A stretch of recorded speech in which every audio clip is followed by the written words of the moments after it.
11 వచనాన్ని బైబిల్ గ్రంథంలో చూద్దాం.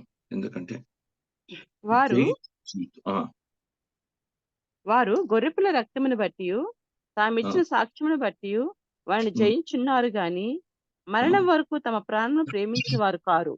అది అపోస్తలులు వారి జీవితాల్లో క్రీస్తును పోలిన వారే, క్రీస్తును ఉన్నది ఉన్నట్టుగా ప్రత్యక్షపరచబడిన వారే, క్రీస్తును ప్రేమించు వారే వాళ్ళ జీవితాల్లో గొప్ప అద్భుతమైన విజయాన్ని పొందుకున్నారు. బైబిల్లో క్రైస్తవ జీవితం అనేది చాలా శక్తివంతమైన జీవితం. అది సాధారణంగా ఏదో అన్నట్టు ఆలోచించే జీవితం కాదు. కాబట్టి క్రైస్తవులు శక్తివంతులుగా ఉండాలి అన్నది మనం నేర్చుకున్నాం. క్రైస్తవులు జయించువారుగా ఉండాలి. ఇది చాలా ఇంపార్టెంట్. క్రైస్తవులు జయించకపోతే వాళ్ళు జయించబడతారు. ఇది మనం బాగా అర్థం చేసుకోవాలి. ఇక్కడ అన్ని విషయాలు చెప్పడానికి సమయం చాలదు, కానీ వారు గొర్రెపిల్ల రక్తమును బట్టి తాము ఇచ్చిన సాక్ష్యం బట్టి వారిని జయించున్నారు. మరణం వరకు తమ ప్రాణమును ప్రేమించిన వారు కారు. ఇది చాలా లోతైన సంగతి. ఇది సాధారణమైన బిలీవర్స్ కూడా అర్థం అవుతుంది. ఏదో వచ్చిపోతూ హాలి జాలీగా ఉండి ఏదో నెలకోసారి అన్నవాళ్ళు కూడా అసలు అర్థం. ఇది ఏంటంటే చాలా డీప్ సబ్జెక్ట్. ఇది చాలా ఆత్మీయ లోతు కలిగిన సబ్జెక్ట్. ఇది వారు గొర్రెపిల్ల రక్తమును బట్టి ప్రైజ్ ది లార్డ్ వాళ్ళు సాతాన్ని జయించారు. సాతాన్ని జయించడం అంటే చిన్న సంగతి కాదు. ఎంత ఆత్మీయంగా, ఎంత ప్రార్థనా పరంగా, ఎంత దైవ దృష్టి యోగ్యంగా ఉండకపోతే, ఎంత దేవునికి వారు లోబడి ఉండకపోతే వాళ్ళు సాతాన్ని జయించగలరు. ఇది బాగా మనం అర్థం చేసుకోవాలి. సాతాన్ని జయించడం అనేది అది సాధారణంగా ఎవరు ఎంచుకోవడానికి లేదు. చిన్న సంగతి కాదు, చాలా శక్తివంతమైనటువంటి విషయం. కనుక వాళ్ళు తమ శరీరాలు, తమ జీవితాన్ని, తమ క్రియలను, తమ పరిస్థితులను, లోకాన్ని ఇవన్నీ జయించారు గనక సాతాన్ని జయించడం వాళ్ళకు సులభమైంది. సాతాన్నే జయించారంటే లోకాన్ని కూడా జయించారు వాళ్ళు. Praise the Lord. భూమిని తలకిందులు చేసేవారని వారికి కితాబు ఇవ్వబడింది. అంటే ఆలోచించండి. అంటే క్రైస్తవ్యం అన్నది ఎంత శక్తివంతమైందో ఒకసారి, ఇంకా అంత స్థానానికి వెళ్ళలేదని ఒకసారి జ్ఞాపకం చేసుకుందాం. అంటే వాళ్ళు గొర్రెపిల్ల రక్తమును బట్టి, బైబిల్ జాగ్రత్తగా గమనిద్దాం, వాళ్ళు రక్తాన్ని చిన్న చూపు చూడలేదు. ఎందుకంటే దానిలో యోహాను లాంటి శిష్యులు కొంతమంది ఆయన రక్తం కార్చడం చూశారు. కొంతమంది దూరంగా చూసి ఉండొచ్చు, కొంతమంది అక్కడ భయపడి దూరంగా వెళ్ళిపోవచ్చు. కానీ వాళ్ళు సజీవ సాక్షులు. వాళ్ళు బైబిల్ గ్రంథం చెప్తుంది ఏంటంటే అపోస్తలులు యేసు ఏంటో ప్రాక్టికల్ గా, ఆయన ప్రేమాన్ని, కనికరమాన్ని, జాలి అనే కృప, ఆయన శరీరధారిగా ఉన్నప్పుడు, ఆయనతో ఉన్నప్పుడు వాళ్ళు ఏంటి అనే మనస్తత్వం అన్ని క్రియాపూర్వంగా ఆయన ప్రాక్టికల్ గా వాళ్ళు యేసు ప్రభుతో ఉన్నవారు కనుక వాళ్ళ జీవితంలోనే చాలా శక్తివంతమైన జీవితం జీవించారు అనడానికి మనకు తగిన నిదర్శనాలు ఉన్నాయి. లేఖనాలు చెప్తున్నాయి వారు గొర్రెపిల్ల రక్తం బట్టి. అంటే వాడు రక్తాన్ని చాలా శక్తివంతంగా చూశారు కనుక, రక్తానికి ఇవ్వాల్సిన ప్రాధాన్యత ఇచ్చారు కనుక, రక్తాన్ని ప్రేమించే విధంగా ప్రేమించారు కనుక, రక్తాన్ని ఆపాదించుకునే విధంగా ఆపాదించుకున్నారు కనుక, రక్తాన్ని ఎక్కడ ఉపయోగించాలో వాళ్ళు ఉపయోగించారు కనుక, రక్తానికి ఇవ్వాల్సినటువంటి తగినటువంటి స్థితిని వాళ్ళు గౌరవం కానీ, దైవశక్తి కానీ, ఏదైనా ప్రాధాన్యత కానీ, ఏదైనా వాళ్ళు ఆ రక్తం యొక్క విలువ అర్థం చేసుకున్నారు కనుక వాళ్ళు గొర్రెపిల్ల రక్తాన్ని బట్టి వాళ్ళు సాతాన్ని జయించారు. క్రైస్తవుడికి సాక్షి జీవితం, జయించు జీవితం, కుటుంబ జీవితం, సంఘ జీవితం, సమాజంలో తనకున్న జీవితం, ఇవన్నీ ప్రాముఖ్యమైన సంగతులు గుర్తుపెట్టుకోవాలి. అందరూ నేర్చుకుందాం. మనం మన శరీరాన్ని ముందు జయించకుండా, మనకున్న అవయవాలు జయించకుండా లోకాన్ని జయించలేం. లోకాన్ని జయించకుండా సాతాన్ని జయించలేం. ఇది గుర్తుపెట్టుకోవాలి. మన జీవితంలో ముందు మన శరీరాన్ని జయించాలి. పౌలు గారు తన శరీరాన్ని నలుగొట్టుకున్నాడు. ఒకవేళ తను ప్రకటించిన తర్వాత ఎక్కడన్నా భ్రష్టుడిని అయిపోతానేమో అని భయమేసి శరీరాన్ని నలుగొట్టుకున్నాడు. మరో దగ్గర రాస్తాడు, కొలస్సీ గ్రంథం 1వ అధ్యాయం 24వ వచనం రాస్తాడు.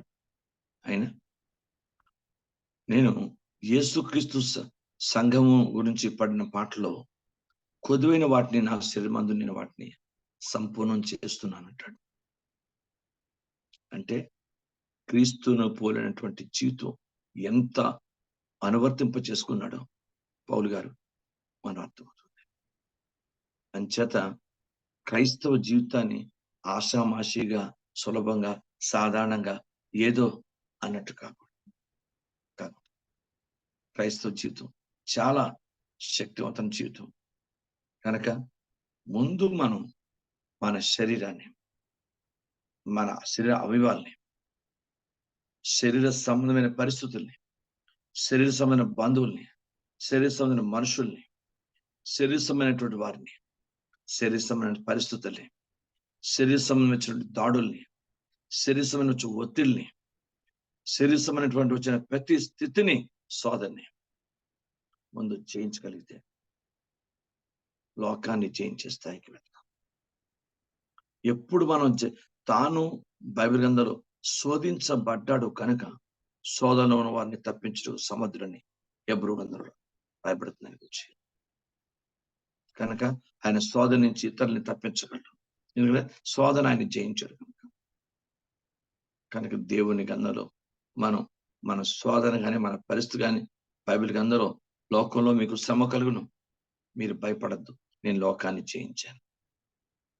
యోహాను సువార్త 16వ అధ్యాయంలో 33వ వచనంలో ఉంటుంది. కనుక ఆయన ముందుగానే సమస్తాన్ని తెలియపరిచాడు వాళ్ళకి, అపోస్తలులకి. కనుక మనం ఇంకా చిన్న చిన్న వాటినే జయించలేకపోతాం, కొద్ది వాటినే జయించలేకపోతాం. అసలు జయించడం అన్నది ఎంత శక్తివంతం, ఎంత కష్టతరమో మనకు అర్థమవ్వాలంటే ముందు మనం దైవ దృష్టికి యోగ్యమైనటువంటి ప్రార్థన జీవితానికి వెళ్ళాలి. Praise the Lord. నాకు మీకు కూడా తగినంత ప్రార్థన లేకుండా అసలు మన శరీరాన్ని మనం చేయించలేం. ఇంపాసిబుల్ అండి. శరీరం అంటే చిన్న సంగతి కాదు. ఈ శరీర మాటలు, శరీర క్రియలు, శరీర ఆలోచనలు, శరీర ఉద్దేశాలు, శరీర ప్రవర్తన, శరీర నడవడిక, అందులో శరీరంతో ఉన్నాం, శరీరంతో కాపురాలు చేస్తున్నాం, జీవిస్తున్నాం, ఇప్పుడు కుటుంబంలో, సంఘంలో ఉన్నాం, సమాజంలో ఉన్నాం. ఈ శరీరాన్ని మనం దేవునికి అప్పగించుకోకుండా, ఈ శరీరాన్ని దేవునికి నీతికి సాధనముగా అప్పగించుకోకుండా, ఈ శరీరాన్ని సరైన రీతిలో మనం నల్లగొట్టకుండా, శరీరానికి మనం దేవుని కంటే ఎక్కువగా శరీరానికి ప్రాధాన్యత ఇచ్చేవారంగా ఉండకుండా, శరీరాన్ని ఎక్కడెక్కడ అనుస్తూ శరీర కోరికలు, శరీర ఇష్టాలు, శరీర ఆలోచనలు, శరీర ఉద్దేశాలు, శరీర ప్రవర్తనలు, శరీరమైన క్రియలు ఇవన్నీ జయించుకుంటూ వెళితేనే అప్పుడు లోకాన్ని జయించే వ్యక్తులుగా మనం. నువ్వు లోకాన్ని జయించే వ్యక్తి కాకపోతే సాతాను జయించే శక్తి కాదు. ఇది బాగా అందరూ గుర్తెరగాలి. Praise the name of Jesus. గుర్తుపెట్టుకోండి. మనం కొన్ని విషయాలు చేస్తున్నాం, మంచిది స్తుతిస్తున్నాం, ప్రార్థిస్తున్నాం, ఆరాధిస్తున్నాం, వాక్యం ప్రకటిస్తున్నాం, ఏదో జీవిస్తున్నాం, సరిపో ముందు మన జీవితంలో జయించేవారుగా మారాలి. వాళ్ళు గొర్రె పిల్ల రక్తమును బట్టి ఆ రక్తానికి ఎంత ప్రాధాన్యత ఇచ్చారు. రక్తాన్ని చిన్న చూపు చూడలేదు కదా. ప్రతి చిన్నదానికి తప్పే రక్తాన్ని తప్పుగా అపార్థం చేసుకుని అన్వయించుకునే విధానం వర్తికెళ్ళలేదు. ఆ రక్తానికి ఎంత ప్రాధాన్యత ఇచ్చారు. ఎందుకు? వాళ్ళ కళ్ళతో వాళ్ళు చూశారని ఇలా రక్తం కార్చాడు. కనుక గొర్రెపిల్ల రక్తాన్ని జాగ్రత్తగా, దేవుని స్తోత్రం అయినా, అందుకే మీరు అంటాడు, పాపంతో మీరు ఇంకా పోరాడట్లేదు, రక్తము కారునంతగా మీరు పాపంతో మీరు పోరాడట్లేదు అంటాడు హెబ్రీ పౌలు గారు. ఎందుకంటే పాపంతోనే పోరాడాలనే వ్యక్తివి సాతానుతో ఏం పోరాడతావు? లోకంతో ఏం పోరాడతాం? వాయుమండల దూతలతో ఏం పోరాడతాం? లోకనాథులతో ఏం పోరాడతాం? ప్రపంచంలో భయంకరమైన దురాత్మ శక్తులతో ఏం పోరాడాలి? ముందు శరీరాన్ని జయించే శక్తిగా మన దగ్గరకు రావాలి. ఎక్కడ శరీరం ఒకడు దేని చేత జయించబడను దాని కదా దాసులు అని రాయబడి బైబిల్ గ్రంథంలో భక్తుడు పౌలు గారు ఒక మాట రోమీలు రాసిన పత్రికలో 12వ అధ్యాయం రాస్తాడు. 21వ వచనం, రోమా 12:21.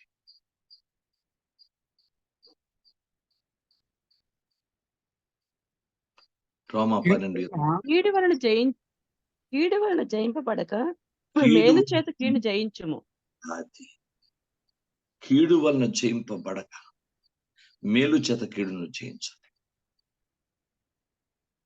క్రైస్తలం ఎంత గొప్ప అద్భుతం.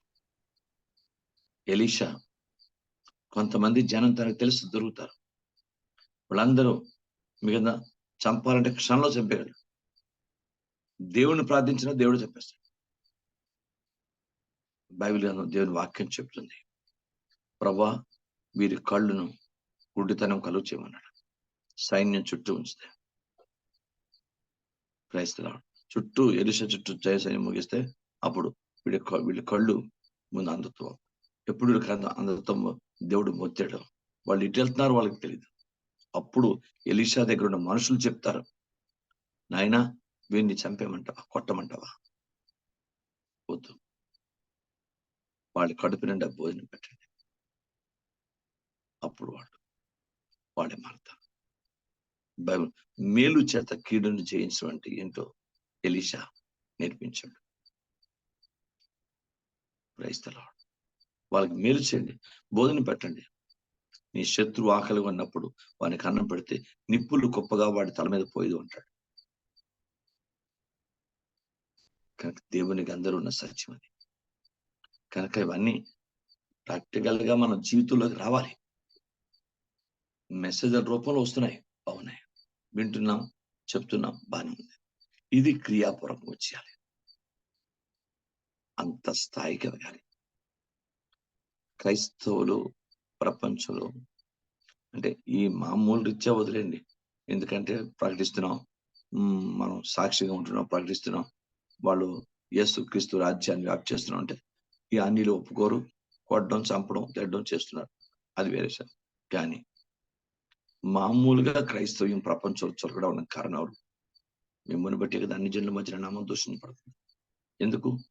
మీరే జయించేవారుగా ఉంటే క్రీస్తు జయించేవారుగా మీరు ప్రత్యక్షపరచగలరు.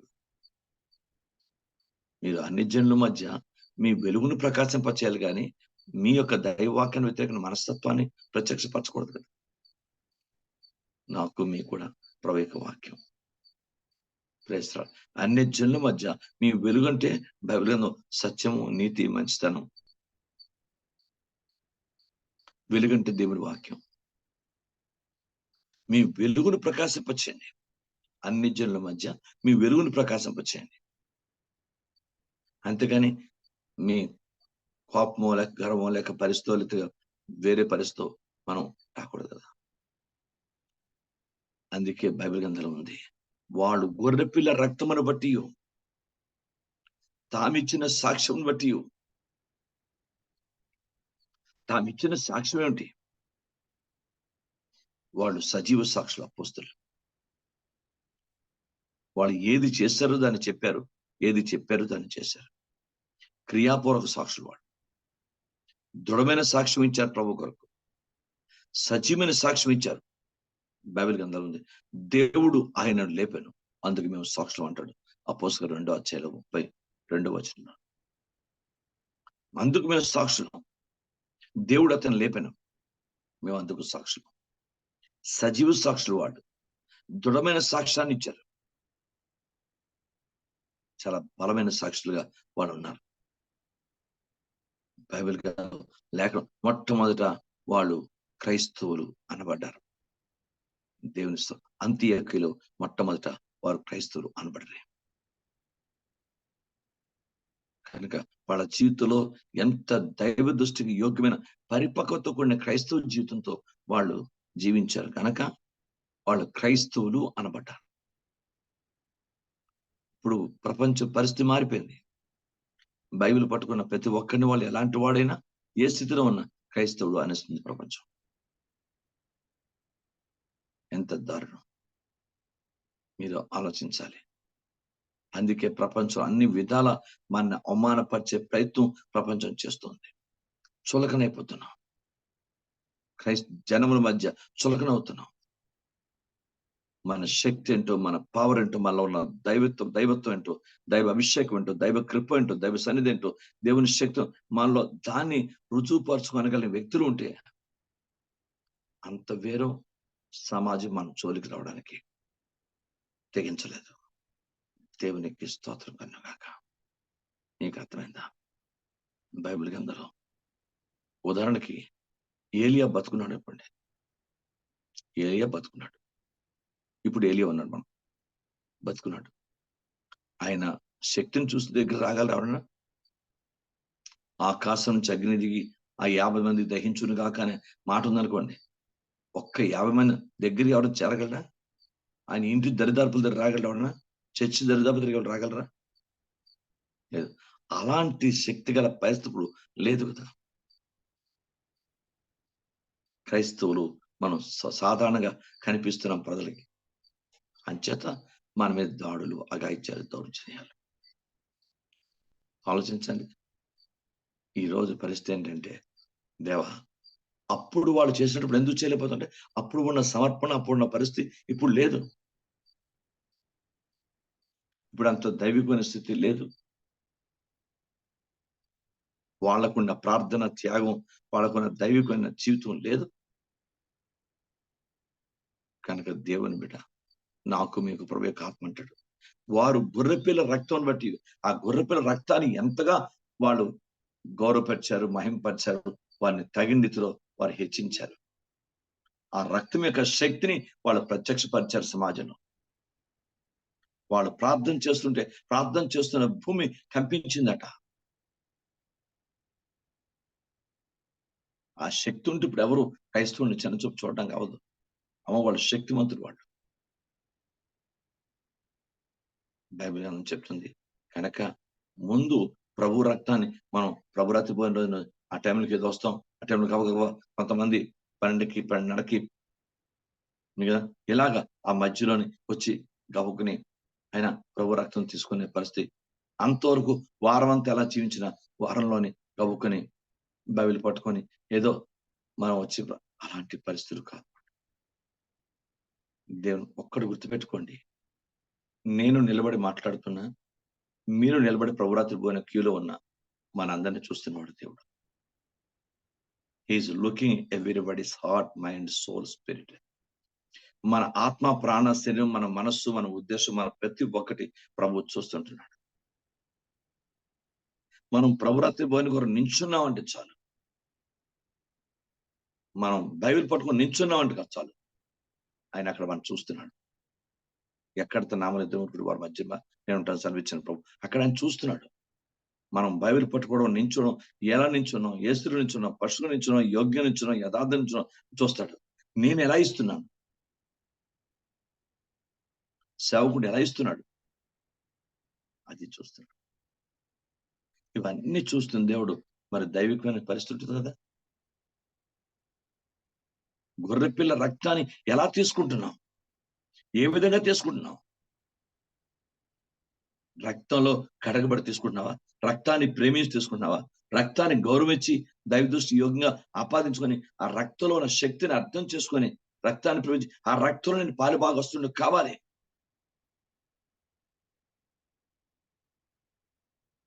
అన్న దైవికమైనటువంటి మనసుతో మనం తీసుకుంటున్నామా? అది కూడా దేవుడు చూస్తున్నాడు. కనుక మనం ఏదో ఆషామాషిగా మనం చేయడానికి, ఏదో శారీరంగా చేయడానికి ఇది మనం అన్నట్టు కాదు. ఇది గువారు గొర్రె పిల్ల రక్తం సాతాన్ని జయించారంటే రక్తంలో ఎంత పవర్ ఉందో వాళ్ళకి తెలుసు. ఆ రక్తంలో ఎంత శక్తి ఉందో వాళ్ళకి తెలుసు. దేవునికి స్తోత్రం కలుగును గాక. రక్తాన్ని వాళ్ళు ఎంత నమ్ముకున్నారో వాళ్ళకి తెలుసు. మరి ఆ రీతిలో అపోస్తలులు వాళ్ళు చేసినట్టు ప్రేస్తలాడు మన జీవితంలో దేవ. అందుకే శరీరాన్ని ముందు దేవునికి లోబర్చుకొని, శరీరాన్ని సజీవంగా సమర్పించుకొని, మన శరీరాన్ని దైవ దృష్టి నలుగొట్టుకొని, శరీరాన్ని పాపానికి అప్పగించకుండా, శరీరాన్ని దేవునికి అప్పగించుకొని, శరీరాన్ని పరిశుద్ధాత్మానుసారం నిలయంగా గుర్తుపెట్టుకొని, శరీరాన్ని పరిశుద్ధం ఉంచుకొని, మనస్సుని పరిశుద్ధం ఉంచుకొని, హృదయం పరిశుద్ధుకుంటే బైబిల్ గ్రంథంలో ఉంది పరిశుద్ధుడు. పరిశుద్ధుడికి యేసుక్రీస్తు రక్తం విలువతాయి. ఎందుకంటే ఆ రక్తం వల్లే మనం పరిశుద్ధులైనాం. ఆ పరిశుద్ధి యొక్క రక్తం విలువ అర్థం చేసుకుంటే ఆ రక్తంలో శక్తిని మనం అనిపిస్తాం. ఆ రక్తంలో ఉన్న జయాన్ని మనం అనిపిస్తాం. ఆ రక్తంలో ఉన్నటువంటి అధికారాన్ని మనం అనిపిస్తాం. ఆ రక్తంలో ఉన్న క్రియను మనం అనిపిస్తాం. అదే రక్తాన్ని ఆషామాషిగా శారీరకంగా ఏదో తీసుకుంటున్నాం. ఆ తర్వాత మళ్ళీ మనుషులు మామూలుగా ఏదో శారీరక సంబంధంగా, లోక సంబంధంగా, ప్రకృతి సంబంధంగా మళ్ళీ మామూలు అయిపోతున్న పరిస్థితి. కనుక మనందరం తండ్రి పాదాలు నేర్చుకొని, దేవా నీ రక్తానికి ఎంత విలువైందో, నీ రక్తం ఎంత విలువ కట్టలేనంత విలువైంది రక్తం. అంత శక్తివంతమైన రక్తం, అంత పరిశుద్ధ నిష్కలంక నిరపరాధ రక్తాన్ని నేను ఎలా తీసుకుంటున్నాను, ఎలా చూస్తున్నాను, దానికి ఎలా వాల్యూ ఇస్తున్నాను, ఎంతవరకు దాన్ని అర్థం చేసుకొని తీసుకున్నాను అన్న దైవిక స్థితిని, ఆ దైవిక స్థితి నాకు దయచేయండి ప్రభా. వారు గొర్రె పిల్ల రక్తమును బట్టి వారు ఏ ఆయుధం ఉపయోగించలేదు. వారు గొర్రె పిల్ల రక్తం బట్టి బైబిల్ గ్రంథం దేవుని యొక్క వాక్యం చెప్తుంది. ఆ రక్తంలో ఉన్న శక్తి ఏంటో వాళ్ళు అర్థం చేసుకొని ఆ రక్తంలోనే వాళ్ళు జయించు జీవితానికి వాళ్ళు వాళ్ళ జీవితాలను అప్పగించుకున్నారు. కనుక బైబిల్ చెప్తుంది వారు గొర్రె పిల్ల రక్తం బట్టి, తామిచ్చిన సాక్ష్యం బట్టి, తామే సాక్ష్యం ఇస్తున్నారు, ఎలాంటి సాక్ష్యం ఇస్తున్నారు, ఎంత బలమైన సాక్ష్యాన్ని ఇస్తున్నారు, ఎంత సజీవమైన సాక్ష్యంగా వాళ్ళు ఇస్తున్నారు. వాళ్ళ క్రియాపూర్వకమైన ప్రాక్టికల్ లైఫే వాళ్ళ జీవితంలోనే యేసుతో వాళ్ళు ఉన్నారు, యేసు వారితో ఉన్నాడని ఇతరుల ప్రజలే వాళ్ళు గుర్తించారు. ఇంత శక్తి వీళ్ళకి ఎలాగ వచ్చింది, ఇంత పవర్ వీళ్ళకి ఎలా వచ్చింది అంటే యేసుతో వారు నేను గుర్తెరిగి, యేసు వారితో ఉన్నాడని, యేసు వారితో ఉన్నాడని, యేసుతో వాళ్ళు ఉన్నారు, వాళ్ళు గుర్తెరిగారు.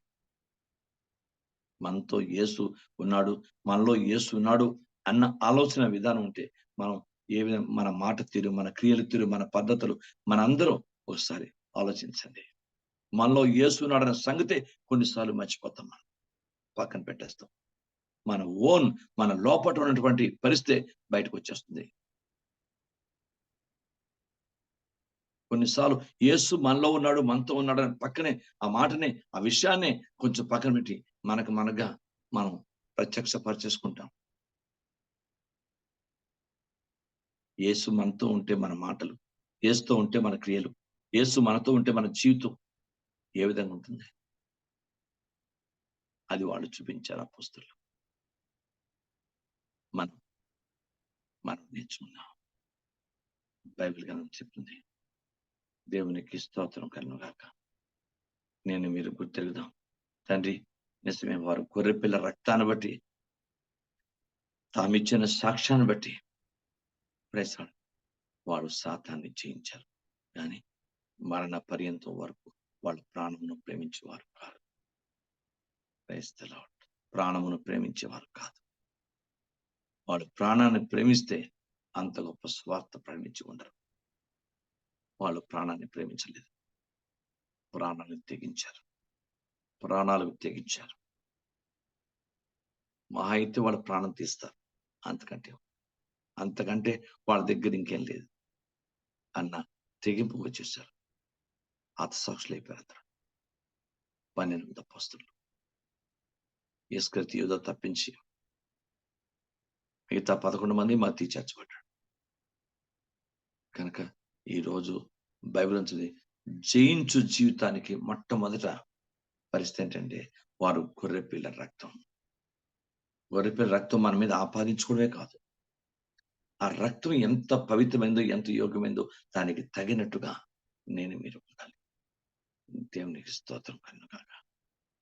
మనం వైట్ బట్టలు వేసుకొని మనమే మట్టిలో చేతులు పెట్టి ఇలా మనం రాసుకుంటే ఇంకా దానికి అర్థమే ఉంది. అకస్మాత్తుగా మరకపడ్డం వేరు. మనమే మట్టిలో చేపెట్టి ఇట్లా రాసుకుంటే అర్థం ఉంది. కనుక ఎంత లోతైనటువంటిది బైబిల్ గ్రంథం ఉంది. ఆలోచించండి. కనుక మనం కొంచెంగా మనం తక్కువగా చూస్తున్నామేమో. తండ్రి పాదాల దగ్గర నేర్చుకుందాం. మమ్మల్ని జయించువారుగా చేయ ప్రభు. ఇంట్లో ఉన్న పరిస్థితులు కొన్నిసార్లు జయించలేకపోతున్నాం. చాలాసార్లు ఇంట్లో ఉన్న పరిస్థితులు మనం జయించలేకపోతున్నాం. మన మాటలే మనం జయించలేకపోతున్నాం. మన శరీరాన్ని మనం జయించలేకపోతున్నాం. మన పరిస్థితులు మనం జయించలేకపోతున్నాం. ఇంకా లోకాన్ని ఎక్కడ జయిస్తాం? ఇంకా సాతాన్ని ఎక్కడ జయిస్తాం?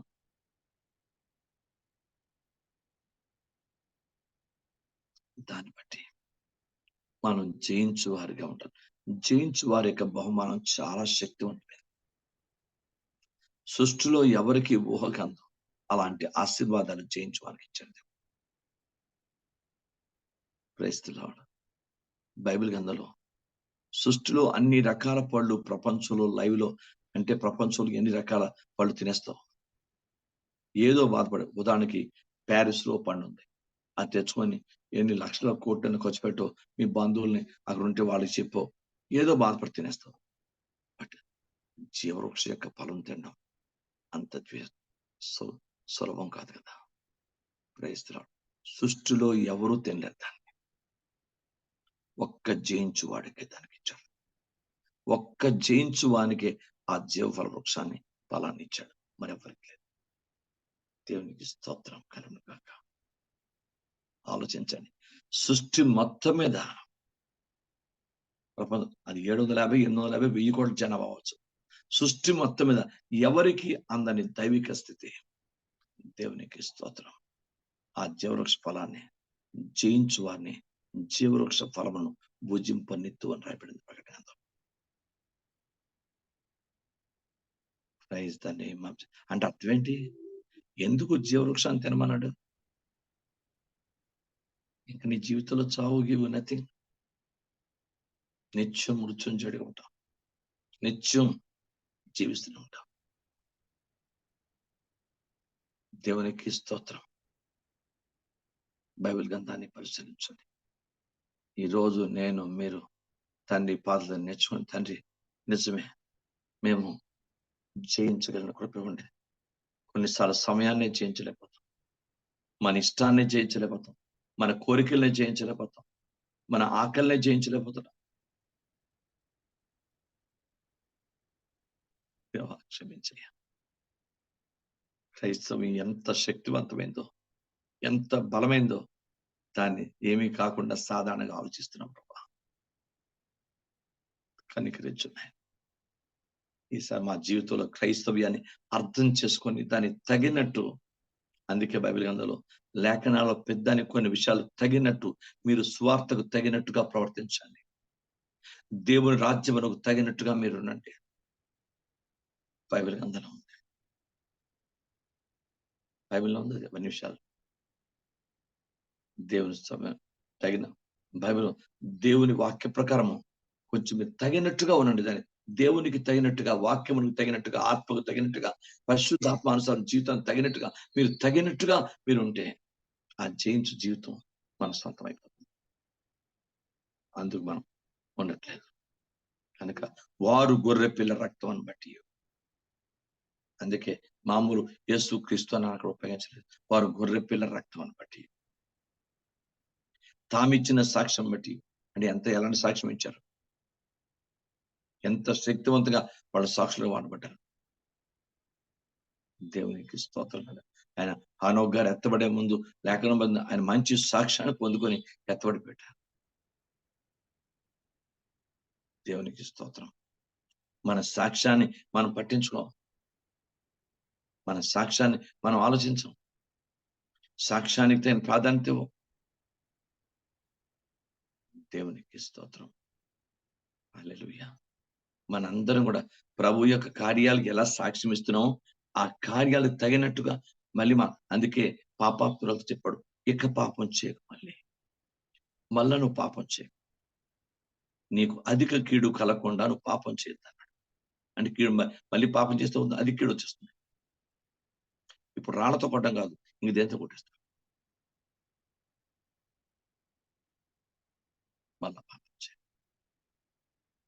గుర్తుపెట్టుకోండి, అందరం స్వస్థలు పొందాం, అద్భుతాలు పొందాం, ఆశలు, కానీ దానికి తగినట్టుగా ఉండవలసిన బాధ్యత నాకు ఉంది. తండ్రి పాదాల తరంతరం నేర్చుకుందాం. వారు గొర్రె పిల్ల రక్తం బట్టి తామిచ్చిన సాక్ష్యం బట్టి వారు సాతాను లేక వారిని జయించి ఉన్నారు. అని మరణ పర్యంతం వరకు వాళ్ళ ప్రాణములను ప్రేమించేవారు కారు. వాళ్ళు ప్రాణాన్ని ప్రేమించలేదు అంటే ఇంకా దేన్ని ప్రేమించలేదు, వాళ్ళు దేన్ని లెక్క చేయలేదు. ప్రభువుకి ప్రాధాన్యత ఇచ్చారు.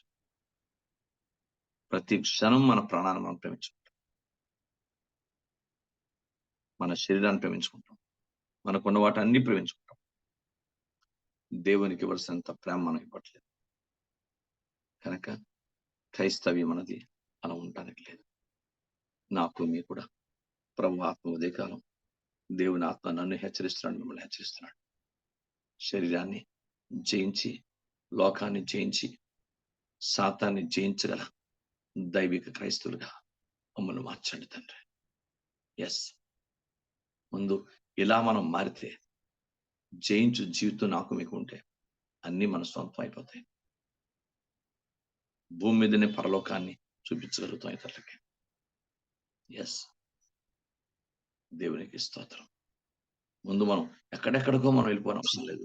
జస్ట్ దేవా నన్ను జయించు అనిగా మార్చు అని ప్రార్థన చేద్దాం. మన శరీరాన్ని మనం జయించుకోవాలి, మన మనస్సును మనం జయించుకోవాలి, మన క్రియలు మనం జయించుకోవాలి, మన ఇష్టాల్ని, మన కోరికల్ని, మన ఉద్దేశాల్ని మనం జయించుకోవాలి. అప్పుడు మనం లోకాన్ని జయించే వ్యక్తులుగా వెళ్ళడానికి అవకాశం ఉంటుంది. లోకాన్ని జయించేస్తాం. నేను లోకాన్ని జయించని చెప్పాడు ప్రభు. మీరు జయిస్తారు. అందుకే కీడు చేత దేన్ని జయించబడక మేలు చేత కీడును జయించమని చెప్పాడు పౌలు గారు. మేలు చేత కీడును జయించారు. మీరు కీడు చేత జయించబడదు, లోక పాపం చేత మీరు జయించబడద్దు, దైవవాక్యం వ్యతిరేక క్రియల చేత, అలవాటు చేత మీరు జయించబడద్దు. మీరు దేవుని వాక్యం, మీరు మేలు చేత కీడును జయించే వ్యక్తులుగా ఉండండి. అప్పుడు మీరు జయించే యొక్క ఆశీర్వాదాలు మీ జీవితం సొంతం చేసుకుంటారు. జయించు వారికి ఎన్ని దీవెనలు ఉన్నాయి బైబిల్లోని, అన్నిటికీ మనం పాత్రలుగా ఎంచబడడానికి అవకాశం ఉంటుంది. తండ్రి పాదాల దగ్గర ప్రార్థన చేసుకుందాం. చాలా కష్టమైన సబ్జెక్ట్ ఇది, ప్రకటించడానికే భయం వస్తుంది. ఆషామాషి కాదు ప్రభా, జయించు వారిగా మార్చండి. మమ్మల్ని మేము జయించుకోవాలి. తెల్లవారు లేచిన దగ్గర నుంచి మళ్ళా రాత్రి పండుకునేంత వరకు మా శరీరాన్ని, మనసుని, ఆత్మని, హృదయాన్ని, జీవితాన్ని, మా క్రియలను జయించుకుంటూ రాత్రి జయించు జీవితంలో మళ్ళీ మేము పడక మీదకి వెళ్ళాలి. నువ్వు కూర్చుంటా, నువ్వు లేచుట నాకు తెలియదు అంటాడు ప్రభువు. నేను లేచుట కూర్చున్నా నీకు తెలియదు అంటాడు దావీదు. జయించువానిగా లేచానా, జయించువానిగా కూర్చున్నానా, జయించువానిగా పడుకున్నాను, పాపంతో పడుకున్నా, లోకంతో పడుకున్నా, శారీరకంతో పడుకున్నా, వాక్యాన్ని నేను ఎలా పడుకున్నాను, ఎలా ఉన్నాను, ఎలా లేచాను. నేను లేచుట, నేను కూర్చుంటా నీకు తెలియదు. దావీదు 139 కీర్తన అంటాడు. కనుక ఎక్కడండి బాబు, బైబిల్ మహాసముద్రం కంటే లోతైంది, ఆకాశం కంటే ఎత్తైంది. కనుక నేను జయించువానిగా మార్చు ప్రభా. ఎస్, అందరూ ప్రభు పాదాలు పడిపోతాం. తండ్రి, నన్ను జయించలేకపోతున్నాను. కొన్ని పరిస్థితులు, కొన్ని మాటలు, కొన్ని క్రియలు, కొన్ని విషయాలు జయించలేకపోతున్నా. నాకు ఈ లోకంలో జయం దయచే ప్రభా. Praise God. నేను చెప్తాను, ఏవో గొప్ప పేరు ప్రఖ్యాతులు అని మన తర్వాత అండి. అవన్నీ తర్వాత ఆప్షన్స్, అని తర్వాత పరిస్థితి. ముందు ప్రభువుకి అనుకూలంగా, ప్రభు దృష్టిలో మనం జయించువారుగా, ప్రభు దృష్టిలో మనం యోగ్యులుగా, ప్రభు దృష్టిలో యథార్థవంతులుగా, పరిశుద్ధులుగా, నీతిమంతులుగా, నమ్మకస్తులుగా ఉండగలిగితే ఇంకా తర్వాత మనకి మిగతా ఆశీర్వాదాలని దేవుడు మనకి ఇస్తాడు, ఇచ్చేస్తాడు. ముందు దైవ దృష్టి యోగ్యం మన ప్రైజ్ మనం జయించుకుందాం. Praise God. అలాంటి కృప నాకు ఇవ్వండి. కళ్ళు మూసుకోండి. ఈ సబ్జెక్ట్ ని తీసుకెళ్తే చాలా లోతు, ఇంకెందుకు తీసుకెళ్ళాలి.